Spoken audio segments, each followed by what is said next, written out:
Canvass ಮೇಲೆ ಮಾಧ್ಯಮದ ಮೂಲಕ ರಚಿಸಲ್ಪಟ್ಟ ಅಗಲದ ಪ್ರಖ್ಯಾತ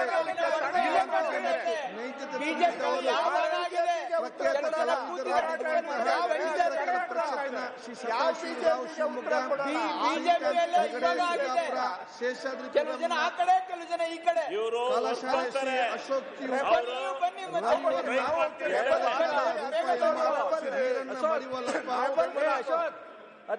ಬೈಲ್ಹೊಂಗಲ ಮತ್ತು ಮಹೇಶ್ ಅವರು ಮಾಡಿದ್ದೀರಾ?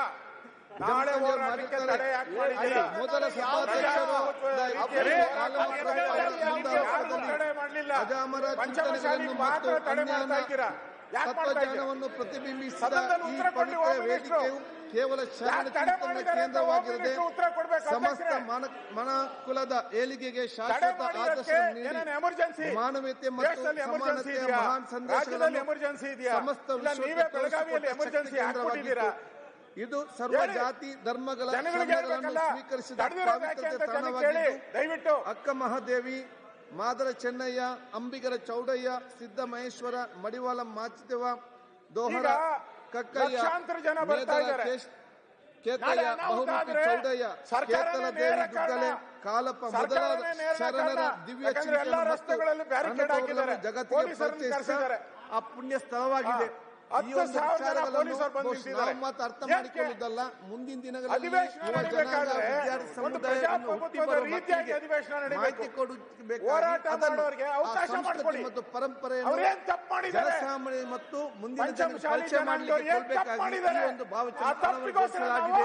ಇದಕ್ಕೆ ಸಹಕಾರ ಕೊಟ್ಟಂತಹ ಮುಖ್ಯಮಂತ್ರಿಗಳಿಗೆ ನಿಮಗೆ ಸನ್ಮಾನ್ಯ ಅಧ್ಯಕ್ಷರೇ, ಒಂದು ನಿಮಿಷ ನಾವು ಒಂದು ಸೆಕೆಂಡ್ ಅಲ್ಲ ಸನ್ಮಾನ ಅಧ್ಯಕ್ಷರೇ, ಆಯ್ತು, ಗಡಿಬಿಡಿ ಮಾಡಬೇಡಿ. ತೀರೋದರಿಗೆ ಸಂತಾಪ ನಿಮ್ಮ ಕಾಂಪಿಟೇಷನ್ ನಲ್ಲಿ ಗಡಿಬಿಡಿ. ನನಗೆ ಸ್ವಲ್ಪ ಸಮಯ ಕೊಡಿ. ನಿಮ್ಮ ಸ್ಪರ್ಧೆ ನನಗೆ ಸ್ವಲ್ಪ ಮಾತ್ರ ಹಾಗೆಲ್ಲ ನನ್ ಅವಕಾಶ ಕೊಡಿ. ಮುಗಿಲಿಲ್ಲಲ್ಲ ಸಂತಾಪ ಸೂಚನೆಯಲ್ಲಿ. ಈ ಸದನ ಅಂಗೀಕರಿಸಿದ ಸಂತಾಪ ಸೂಚನಾ ನಿರ್ಣಯದ ಪ್ರತಿಯನ್ನು ಮೃತರ ಕುಟುಂಬಕ್ಕೆ ಕಳಿಸಲಾಗುವುದು ಎಂದು. ಎರಡನೇದೊಂದು ಪ್ರಕಟಣೆ ಕೊಡ್ತೀನಿ. ಈಗಾಗಲೇ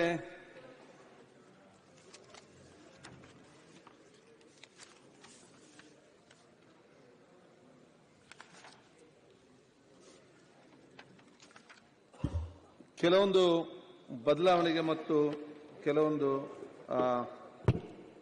ಕಾರ್ಯಕ್ರಮ ಹಮ್ಮಿಕೊಂಡು ವಿಧಾನಸಭೆಗೆ ಮಠಕ್ಕೆ ಸಂಬಂಧಪಟ್ಟ ಹಾಗೆ ಒಂದರಲ್ಲಿ ಸಭಾಧ್ಯಕ್ಷರ ಪೀಠ, ಈ ಪೀಠವನ್ನು ಬೆಂಗಳೂರಿನಲ್ಲಿರುವಂತಹ ಪೀಠದ ಮಾದರಿಯಲ್ಲೇ ಬಹುಶಃ ಇವತ್ತು ಬೆಳಗಾಂನಲ್ಲಿ ಇದನ್ನು ನಾವು ಸ್ಥಾಪಿಸಿ ಇದರಲ್ಲಿ ಕೂತ್ಕೊಂಡು ನಾನು ಉದ್ಘಾಟಿಸಿದ್ದೇನೆ. ಹೌದಲ್ಲ?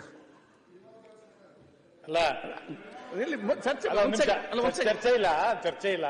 ನೀವು ಪೀಠ ರಚನೆ ಮಾಡಿದಕ್ಕೆ ಅಭಿನಂದನೆ.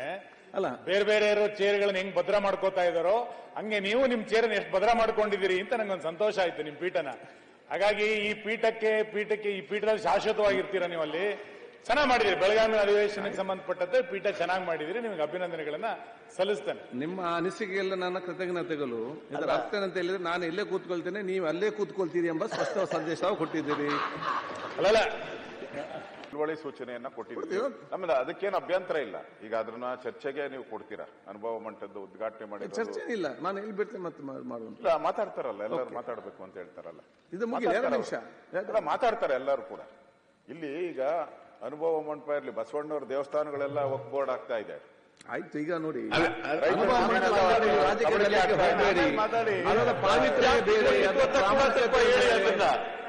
ಆಯ್ತು, ಯಾರ ಕಾಲದಲ್ಲಿ ಜಾಸ್ತಿ ಯಾರ ಕಾಲದಲ್ಲಿ ಕೊಡುವ, ಇದನ್ನು ಮುಗಿಲಿ. ಈಗ ಅವಕಾಶ ಇದೆ, ನಾವು ಅದರಲ್ಲಿ ಚರ್ಚೆಯಲ್ಲಿ ಭಾಗವಹಿಸ್ತೀರಿ. ಚರ್ಚೆ ಆಗ್ಬೇಕಾ ಯಾರು ಕೊಡುದಿಲ್ಲ ಅಂತ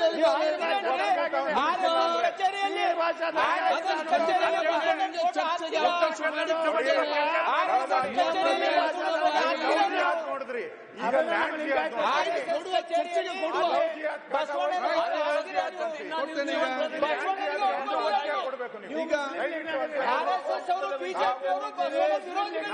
ಮಂಟಪದ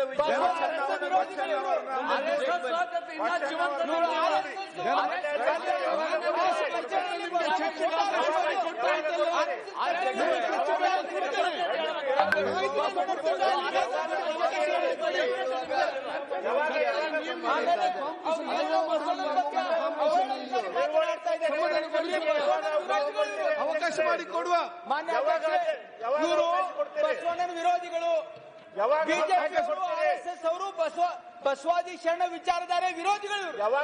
ಇವರಿಗೆ ಬಸವಣ್ಣನ ಬಗ್ಗೆ ಮಾತಾಡಲಿಕ್ಕೆ ನೈತಿಕ ಹಕ್ಕಿಲ್ಲ. ನಾಚಿಕೆ ಬರಬೇಕು ಇವರಿಗೆ. ಬಸವಣ್ಣನ ಬಗ್ಗೆ ಅವೆಲ್ಲ ಮಾತಾಡ್ತಾರೆ ಅವರು. ಬಸವಣ್ಣನ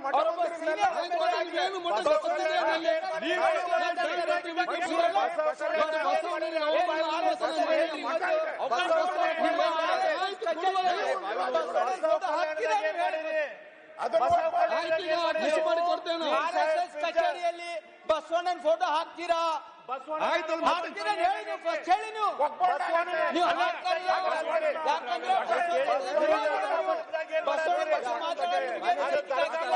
ಮಾನ್ಯ ಅಧ್ಯಕ್ಷ, ಈ ರಾಜ್ಯದಲ್ಲಿ ಬಸವಾದಿ ಶರಣರ ಬಗ್ಗೆ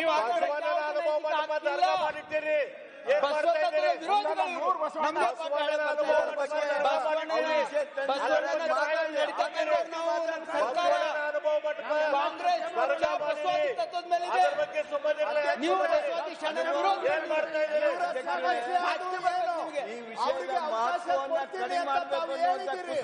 ಅವಕಾಶ ಕೊಡ್ತೀವಿ ಅಂದ ಮೇಲೂ ಕೂಡ ಯಾಕೆ ಈ ರೀತಿ ಗಲಾಟೆ ಮಾಡ್ತಾ ಇದ್ದಾರೆ? ಅವಕಾಶ ತಗೊಂಡು ಮಾತಾಡ್ಲಿ. ಇವ್ರಿಗೆ ಚರ್ಚೆ ಆಗ್ಬೇಕಾ, ಗಲಾಟೆ ಆಗ್ಬೇಕಾ?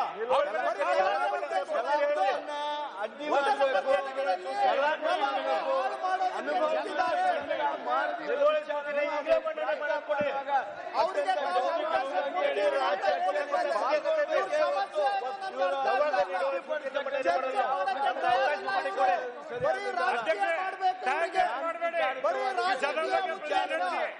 ಈಗ ಮಂಟಪ ಅಂದ್ರೆ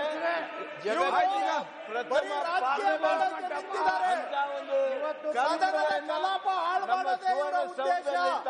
ಉತ್ತರ ಕರ್ನಾಟಕದಲ್ಲಿ ಮೊದಲನೇ ಗಂಟೆಯಲ್ಲಿ ಗಲಾಟೆಗೆ ಸರ್ಕಾರ